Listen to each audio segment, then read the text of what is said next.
La tisseuse d'Addis Abeba. Amara arriva à Addis Abeba en tant qu'étudiante, mais elle portait le poids d'une dirigeante. Les anciennes collines éthiopiennes, qui avaient abrité les disciples du prophète et connu les pas de la reine de Salomon, semblaient respirer la sagesse. Elle était venue à ce confluent de foi, cette terre de refuge, pour assister à une conférence sur la consolidation de la paix. Son journal était vide, son cœur rempli de questions. Comment répare-t-on une nation déchirée par un conflit? Le premier jour, elle rencontra l'ancien Kaël, un homme d'État du Burundi, dont les yeux portaient le souvenir des rois et des conflits. « Bienvenue ma fille, dit-il, sa voix à un rythme doux. Tu te tiens sur une terre qui a longtemps compris que l'humanité est une seule et même famille.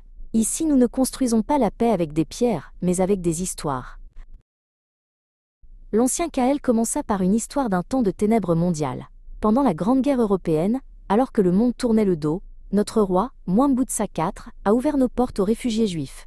Il n'était pas un roi riche selon les critères du monde, mais il était riche en Ubuntu. Il marqua une pause, laissant le mot s'installer dans l'air. Il comprenait « Je suis parce que nous sommes ». Leur sécurité était la sienne. Des années plus tard, continua l'ancien Kaël, lorsque notre propre maison fut divisée, un autre grand homme, Mandela, vint non pour commander, mais pour écouter. Il apporta ce même esprit d'Ubuntu à la table de la paix. Il rappela à nos dirigeants que même dans le désaccord, ils étaient liés les uns aux autres. Il nous a aidés à retrouver le « nous ». Amara écrivit furieusement dans son journal, le premier mot qu'elle inscrivit, Ubuntu. Le lendemain, Amara se promena dans les jardins avec l'ancienne Eliana, une militante juive dont l'esprit brillait d'une compassion féroce. Elle parla d'une femme nommée Anne Eman, qui vit les orphelins du génocide rwandais et fut poussée à agir. Anne n'a pas seulement vu une perte, expliqua Eliana, elle a vu une déchirure dans le tissu du monde.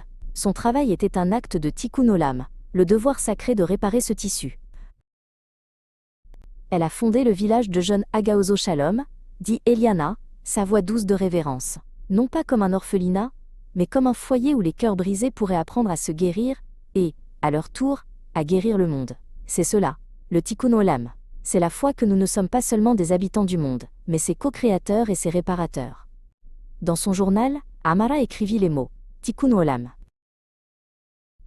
Dans une cour tranquille, Amara s'assit avec l'imam Hassan, un érudit rwandais dont la présence était un baume de sérénité. Il parla des jours les plus sombres de 1994. Au milieu de la folie, dit-il, nos imams et nos chers se sont tenus devant leur communauté. Ils leur ont rappelé l'enseignement sacré, quiconque sauve une vie, c'est comme s'il avait sauvé l'humanité tout entière. Ce n'était pas une suggestion, clarifia l'imam Hassan son regard fixe. C'était un commandement de Dieu. À ce moment-là, il n'y avait ni Hutu ni Tutsi, seulement une vie humaine à sauver. Ce principe est le cœur de notre foi, que la valeur de toute l'humanité repose dans une seule âme. Amara écrivit la dernière phrase dans son journal, sa main ferme. Cette nuit-là, Amara regarda les 3 entrées de son journal. Ubuntu, tikkun olam.